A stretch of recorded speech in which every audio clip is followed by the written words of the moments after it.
بسم اللہ الرحمن الرحیم۔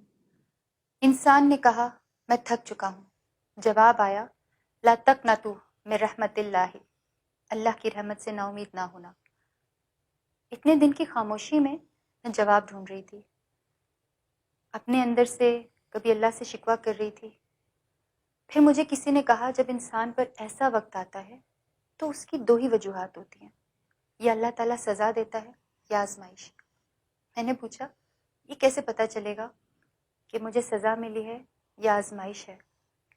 تو انہوں نے کہا کہ اگر اس وقت کے گزرنے کے بعد میں گناہوں کی دلدل میں دھنس گئی تو یہ سزا ملی ہے، اگر میں نے اللہ تعالیٰ سے رابطہ کر لیا، اللہ کے راستے پہ چل پڑی تو یہ میری آزمائش تھی۔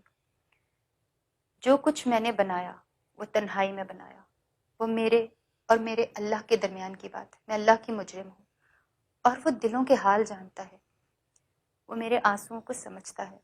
اللہ تعالیٰ تو کہتا ہے ان اللہ لا یغفر ان یشرک بہ ویغفر ما دون ذلک لمن یشاء ومن یشرک باللہ فقد افتری اثما عظیما۔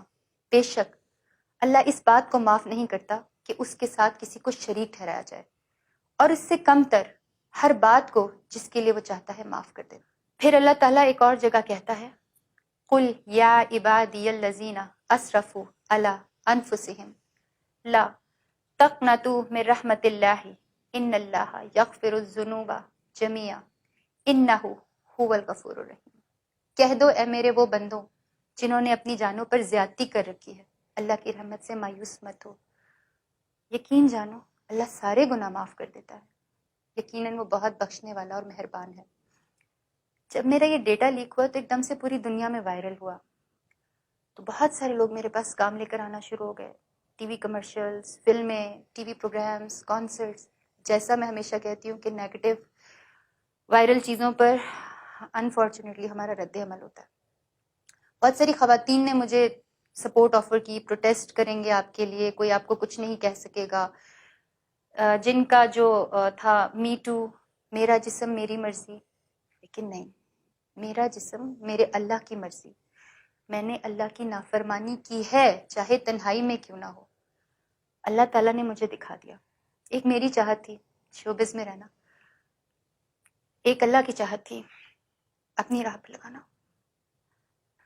کتنے مسلمانوں نے میرے لیے بڑی باتیں کی، سستی شہرت کے لیے خود کیا ہوگا، کسی نے کہا دیکھ کے ڈیلیٹ کر دوں گا، کچھ لوگوں نے بولا مودی کے خلاف بولنے کی سزا دی، کچھ نے بولا جو عمران خان کے خلاف نظم پڑی تھی اس کے لیے سزا ملی، کچھ نے بولا آرمی نے کچھ کیا، کچھ نے بولا اس کو اسائلم چاہیے۔ بالکل ٹھیک ہے، میری جگہ کوئی اور ہوتا وہ آپ جیسے مسلمانوں سے اسائلم لے کے چلا جاتا اور بڑے آرام سے اپنی زندگی شروع کر دیتا۔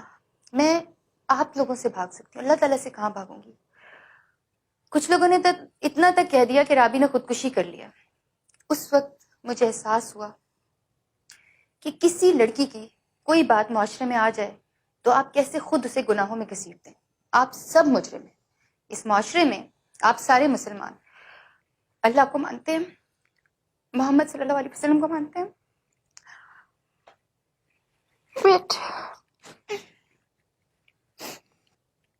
آپ مسلمان اس معاشرے میں اللہ کو مانتے ہیں، اللہ کے رسول صلی اللہ علیہ وسلم کو مانتے ہیں، قرآن پاک کو مانتے ہیں، لیکن آپ ایسے لوگ ہیں جو اللہ کی نہیں مانتے، ہمارے رسول صلی اللہ علیہ وسلم کی نہیں مانتے، قرآن پاک کی نہیں مانتے۔ آپ لوگ کہتے ہیں 900 چوہے کھا کے بلی حج کو چلی، مجھے لگتا ہے کہ یہ محاورہ شرک ہے۔ پہلی بات بلیاں حج کو نہیں جاتی، دوسری بات وہ 900 چوہے کھائے یا اس نے جتنے مرضی گناہ کیے ہوں، کیا آپ اللہ تعالیٰ کی جگہ پر اس کو جواب دے رہے ہیں کہ آپ حج نہیں کر سکتے، آپ اس کو روک رہے ہیں؟ آپ کو پتہ آپ کی ان باتوں کی وجہ سے کتنے لوگ جو نیکی کی طرف جانا چاہتے نہیں جا سکتے۔ جن مسلمانوں نے میری چیزیں شیئر کی، ان کو پھیلایا، ان کو سائبر کرائم والے بھی پکڑ رہے ہیں، 2 لوگوں کو تو پکڑ لیا، FIA والے بھی انہیں ڈھونڈ رہے ہیں، ان کو اس دنیا میں تو سزا ملے گی انشاءاللہ، لیکن اللہ تعالیٰ کی پکڑ جو ہے نا وہ بہت بڑی ہے انشاءاللہ۔ اللہ کے نزدیک وہ بہت بڑے گناہ گار ہیں اور انہیں بہت سزا ملے گی انشاءاللہ۔ میں دعا کرتی ہوں کہ ایسے لوگوں کو سزا ملے۔ نام کیا ہے؟ عبداللہ، عبد الرحمن، باتیں سنیں۔ وہیں پہ مجھے بہت ایسے لوگ ملے جنہوں نے بغیر کسی لالچ کے بغیر کسی مقصد کے میری بہت مدد کی، اتنی مدد کی کہ مجھے ایسا لگتا تھا کہ جیسے واقعی اللہ تعالیٰ نے فرشتے بھیجے۔ میں نے اس سارے قصے کو مجھے لگتا ہے اللہ تعالیٰ نے مجھے نئی زندگی دی ہے، اور آج کے بعد میں اپنی زندگی اللہ کی راہ میں وقف کرتی ہوں۔